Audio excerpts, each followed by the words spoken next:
So, we've done Drum and Fun, we've done the Drum Master. There isn't really much to cover. However, though, there are two more games that we have yet to cover before Rhythm Festival comes out. And those are the Rhythmic adventure titles. I'm joined with Kartfessor here. What's up, guys? I'm back for another video and also for another type of video. I got the Rhythm Adventure Pack for Switch yesterday, and I finished the first game. And my God, the first game is really something. So we're going to do both of the games separately. So we're going to do number one today, and then we're going to do number two another time. I don't know when. Yeah. But yeah, I started a little bit of number two, but I'm not finished with the second one yet. But yeah, so far it's going pretty good. So we're basically going to do the first one, and we'll do another one another time. Yeah, guys, I kind of apologize for how much Taiko videos I've been doing for a bit. I know you guys are wanting to see the actual content, and I could definitely tell that in terms of views, but yeah, we're going to be reviewing these Taiko games because Rhythm Festival is coming out within 2 months, and honestly, because originally I was going to be doing Rhythmic Adventure by myself, but then Kartfessor bought the Rhythmic Adventure pack instead of buying the Hori drum. So because of that, he is able to join us in this review. Today, we're going to be reviewing the first game, as he said. Again, we're doing both separately. We're not doing two in one video, as the video would probably drag on for quite a bit. And I can see why you want to do them separately. Hopefully, after this video, it will be a bit until the next Taiko video, because I don't know when we're reviewing the sequel, as none of us have beaten it yet. But we have both beaten the first game. So, yeah. Question is it worth the $50 I paid for? Or is it straight up a game that you should just avoid at all costs? Well, another way to say it is it worth saving the world, or is it a waste of time? Let's find out. So you can start with the setting. So basically, the game has many different modes compared to. So when I reviewed, so far we've reviewed 2 Taiko games. Although I've reviewed one of them. I mentioned how Drum Master didn't have any types of new modes and really felt lacking in terms of the $50 price tag. However, I mean, Rhythmic Adventure, you're getting worth the $50 here. If you don't even like the RPG aesthetic for the game, you could actually just play the normal mode, which is completely fine. And just like Drum and Fun, it is compatible with the Hori drum, although I have not bought that drum yet, but I will test it out with both games when I do get it. But other than that, that's all really the modes you get. You could also like do many other things. But yeah, these games are actually RPGs, and if you know me, I'm not that much of an RPG guy, but these games aren't too bad. And we're gonna be for this video only though, we are gonna be covering only the story mode, as the Taiko mode is basically the same as Drum and Fun and Drum Masters, but with just a okay song list. So for the majority of the video, we're covering the story mode.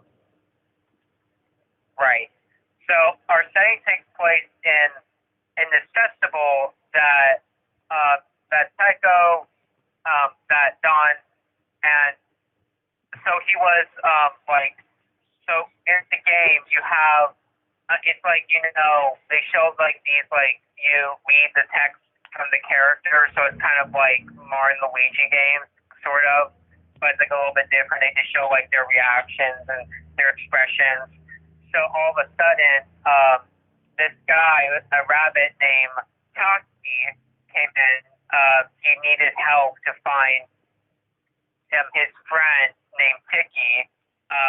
He needed Don's help finding these Tiki pieces, and all of a sudden, our antagonist, I'm just going to call him the Pac-Fessor, but what do you call him? I forget what his name was.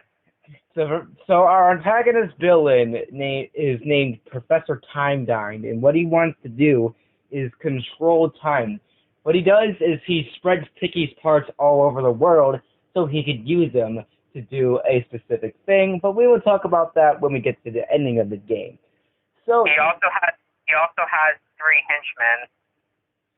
Yes, the only one I really know is this guy named Pietro. He looks really weird, and honestly, he's the only person really I kind of like on a team.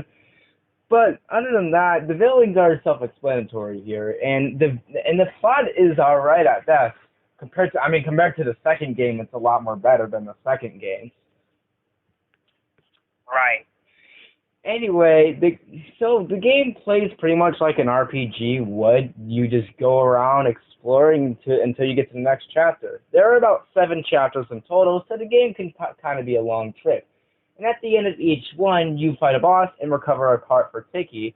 And then within getting all 7, you then repair him, and then he does the thing. So it's very self-explanatory. Battles happen out of nowhere, and every RPG does this. Random encounters start coming in. So when you encounter an enemy, the battle system is actually really cool compared to other RPGs. Most RPGs, you just hit the fight button and then just decide what attack you're doing. But literally in these battles, you're playing Taiko while you're in there.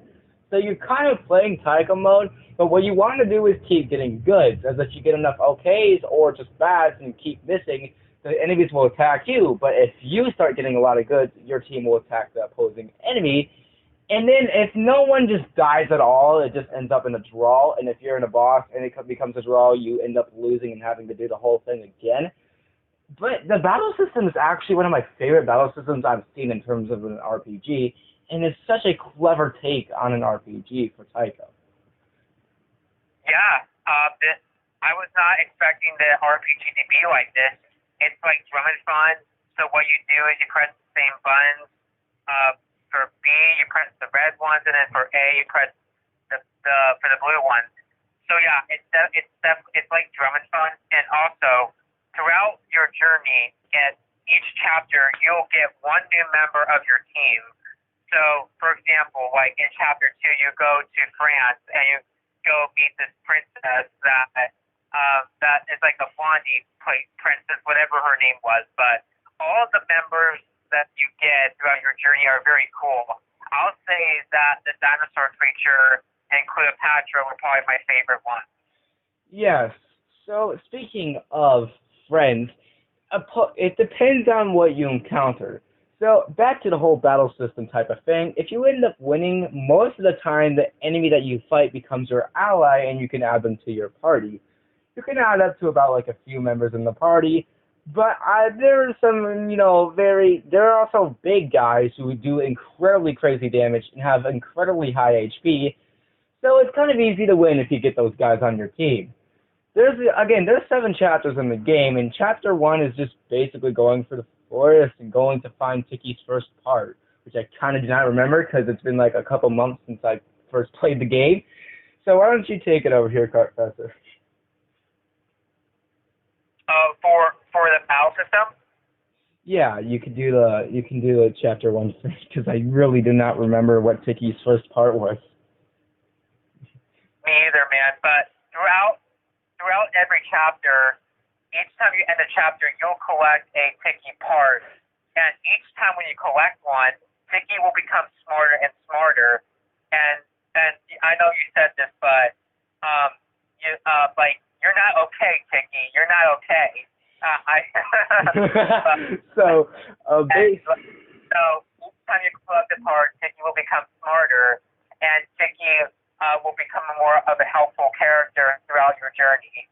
Yeah, basically what Kartfessor is referencing to is that when you eventually attain some of his parts, he'll keep saying he's okay when he's really not. Man is completely broken. But the more and more he's repaired, the more helpful he can be in terms of, opening gun gates and all that. He's a really good reference to the plot, although, unlike Taki, he's not on your team, like you can't put him on your team and battle with him, but the closest you can really get is a hat for him to wear on Danchan, which I don't have, but I don't know how to get. And I forgot to also say this for Taki. Each time when you finish a chapter, Taki one of his ears are fake, so one of his ears tracks the next Tiki piece that you have to go to. So he'll tell you, and then you go on to the next chapter. So I don't know how he lost a real ear.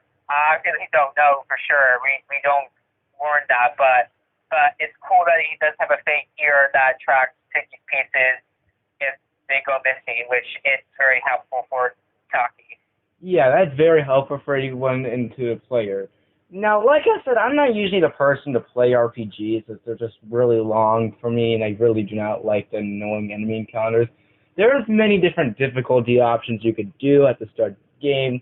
Most of the time, most of them resort to how many enemy encounters you get, with easy being the least amount, medium being the perfect balance between story and enemy encounters, and hard just being pure enemy encounters like every second, and then just barely much of the story. And and also throughout every chapter, in each chapter you'll get certain songs that they're going to play over and over again. Like you said, I know that in one of the chapters they played Flight of the Bumblebee, and you didn't like it because they played so many times. So if you're getting this game, get used to hearing these songs over and over again each chapter for the certain songs in a specific one. Yeah, and specifically each chapter, there's more songs to be, unveiled. But for each chapter, there's about like 4 new songs you get to play, and then on top of that, after that, they all just keep looping constantly until you complete that chapter for the next 4 new songs to play. So for most of the time, you'll be hearing something like Flight of the Bumblebee or Centurion 2000 or Carmen or fucking Happiness Charger, pretty sure that's actually a really annoying one, or Monster Hunter 4.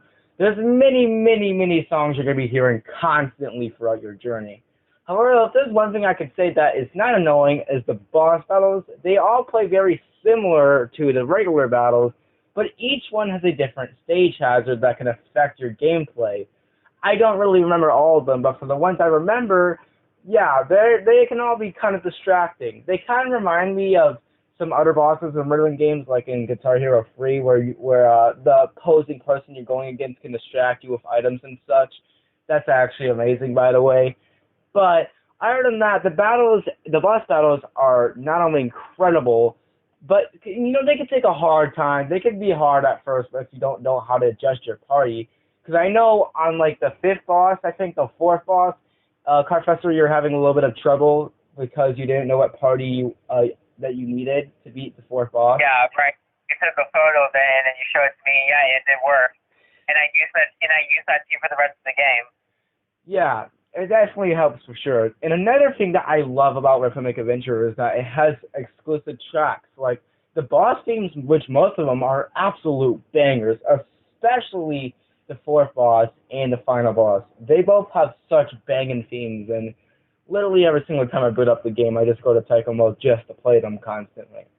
There's also a bonus song you can get on the final chapter if you talk to a specific NPC, and they'll give you something that where you have to hit like 210 notes, and then after that they give you the song. But I just got that today, but that's all I really knew about that.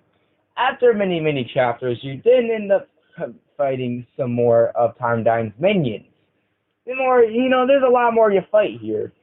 Some of them are fucking insane. Like, again, the 4th boss. It's like a 3-headed wolf or dog, whatever the fuck it is. And, like, some of them are very questionable. I know this is Japan and all, but wow, that's weird. Right. And then, like, we're going to talk about why Professor Tie-Dine is doing all this in the game. But the final boss will be Professor. Well, actually, before Professor Tie-Dine, you'll go against his 3 henchmen, which one of them is like a man, girl, whatever the hell he is. Then one of them is like a anime girl with a robot helmet on her, and then the other guy is the strong guy with his goggles on his head. So you battle against those 3 guys, and then you go to the final boss, which is Professor Tie-Dine. So there are 2 phases in Professor Tie-Dine's boss battle. So it's his normal self. He uses the crystal to fool you when you do your drumming to defeat the Professor Tie-Dine. Yeah. And then after the first phase, he'll turn into this super massive god, like a Greek god himself. And then after you beat the Greek god, you have all the text. And this is where the most important part of the game. Here's where the climax comes in. Before we talk about the ending, there is one more thing I do have to mention about the game. So one of the big parts about Chapter 7 is how you actually meet his past self And during that, and then he realizes when he gets to the future, he sees time dying, and then he takes away, like basically the final part is Tiggy's time battery, which makes him get to time travel and fix everything. But other than that, his past self actually played a big role in the final chapter here. He basically what he was doing is he's the past version of Time Dine, but nowhere near as crazy as Time Dine actually is. He then eventually meets his future self and then asks him why he's doing this. So then, after that crazy fight with Time Dine, we did get revealed why the whole reason why Time Dine was doing this entire thing in the first place. It's because his mom apparently died and he wanted to go back in time to save his mother, which is incredibly heartbreaking to see. I mean, that is just such crazy of him. Like it's cool. Like your mother is important, man, but you really got to use Tiki to do that. I mean, you couldn't just ask your past self. I mean, he was right there. And then upon hearing this news, his past self decides to apparently become a doctor and cure his mom. So then, during the ending portion, his mom shows up along with Time Dine, and then they go back and eat something. Yeah, they go eat his favorite dinner, Professor Time Dine's dinner, and then after that, you say goodbye. So at the end, it's a Taiko festival. So you say goodbye to all your members that you met throughout your journey. It'll show you some text and all that, and then Tiki and Taki tell you to meet them in the back of the festival for one last goodbye. So you talk to Tiki and Taki, and they say goodbye to each other, and then each of your member that you met throughout the journey says goodbye to you. And yeah, it's very sad to see the characters leave and go back in their time period where they came from. But Professor Time his mother, they could have asked Taki to borrow Tiki if you want to bring back your mother. Exactly. And yeah, it's just. Well, yeah, Professor Tyndine is a great villain. Like, even though, yeah, he did turn good, I would say he's one of my favorite villains and good guys in the gaming universe as of now. Yeah. And, yeah, it's really cool. Don, he says goodbye to all his members, and the last one he says goodbye to Tiki and Taki, and then the credits come up with which is all Japanese, and I forgot to say this, and throughout the journey, you also open these treasure chests, and it'll give you some costumes, some items, and that's pretty much it. There are some ones that are locked, and you have to unlock them. I think you have to buy Pizza Game or something. Yeah. But that's all I have to say here. So basically, Time Dine, I mean, he's a really good damn villain. I mean, like literally moments before he revealed why he wanted to use Tiki, he felt like a crazy villain. Like he didn't care if the world ended about it. He just wanted to save his mother, which is incredibly heartwarming. I mean, if you were in that situation and your mom died, would you want to go save her? Would you want to ask your past self to go back and save her and become a doctor to cure her? I mean, that's just crazy. If Time Dine probably never met his past self, he probably would have destroyed the entire universe. And then, if it wasn't for his past self, his mom probably would have still been dead, and he would have tried to still use Tiki to just fix everything. So his past self just fixed everything by becoming a doctor and killing her. Well, not killing her, curing her. I'm sorry, she didn't kill her. But yeah, it's just such a weird ending. But it's crazy how Time Dine went from being a guy who wants to end the world to just being incredibly heartwarming and wanting to save his mother, which is incredible. Again, that's like really nice of him. And then just that final scene before the credits roll, when you go out and when you say goodbye to everyone in your party, that hit me a little bit. As I was growing to like all of them, but saying goodbye to all of them was kind of tough. And then after beating the game, yeah, that's it. Just takes you right back to the final boss like nothing happened. I hate it when games do that, but whatever. What am I gonna do? It does that for some games.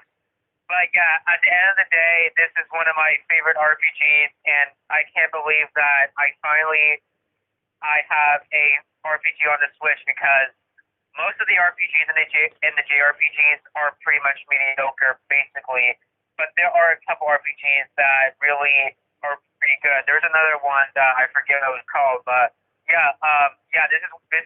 So if you got Drum and Fun and love it, this game is definitely worth it. If you're planning to get just this game separately, go for it. This is a good RPG. It may take a little bit while depending how long it takes to beat it, but if you're planning to get the adventure pack, both of them, go for it. Even though it's kind of pricey a little bit, but yeah, this game it's definitely worth it, and yeah, it's definitely one of my favorite RPGs. Yeah, and for those who are just looking to purchase Rhythmic Adventure 1 separately, it's about $30. Just like Drum and Fun, for the pack, it retails for $50. My review score for Rhythmic Adventure 1 is a definitely solid 10. It does everything right that I would love to see with an RPG, from the battle system to the boss to the ending in every chapter.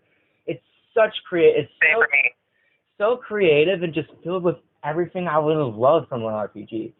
I wasn't even planning on buying the game at first, but then when I bought it, I realized how much I kind of liked it.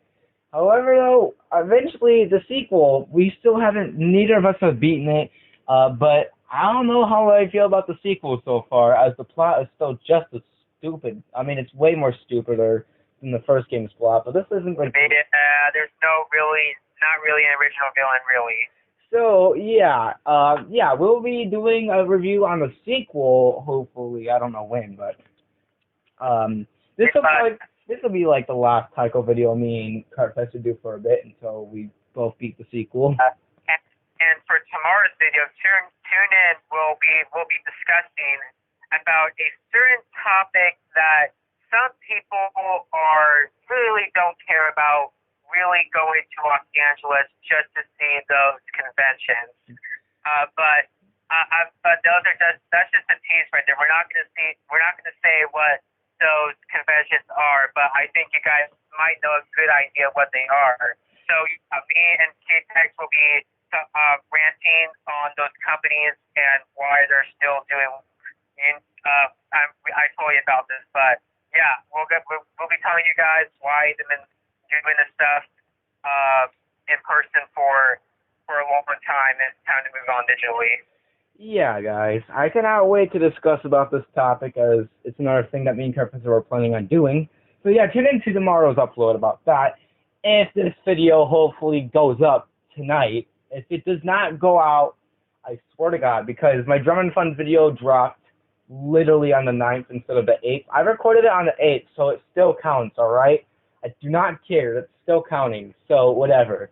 But if this video does not come out on the 9th and comes out on the 10th, like Drum and Fun, well, I don't know, it's fucking just whatever. So, yeah, we really hope you enjoyed this video. Again, I'm really kind of sorry for the Taiko content constantly. You've kind of been wanting to see a lot more, I mean, but after Rhythmic Adventure 2, I think, after me and Kartfessor review the second Rhythmic Adventure game, we're probably not going to talk about anything Taiko until Rhythm Festival comes out. So again, also thanks to Kartfessor for joining me. And if you guys want even more Taiko content, I mean, speed on over to my Rhythm channel or over to Kartfessor's channel, as Kartfessor has a couple Taiko videos on his channel, and I have a Rhythm channel entirely dedicated to playing, songs and rhythm games. So always check those out. Both of his channel and my second channel are both in the channel list, and I will probably put them both at the outro as well if I can. I'm sorry if I can't, but I will definitely put Kartfessor's channel in there. But for now, we will see you guys until we review Rhythmic Adventure 2. Stop pointing at the moon, your mother.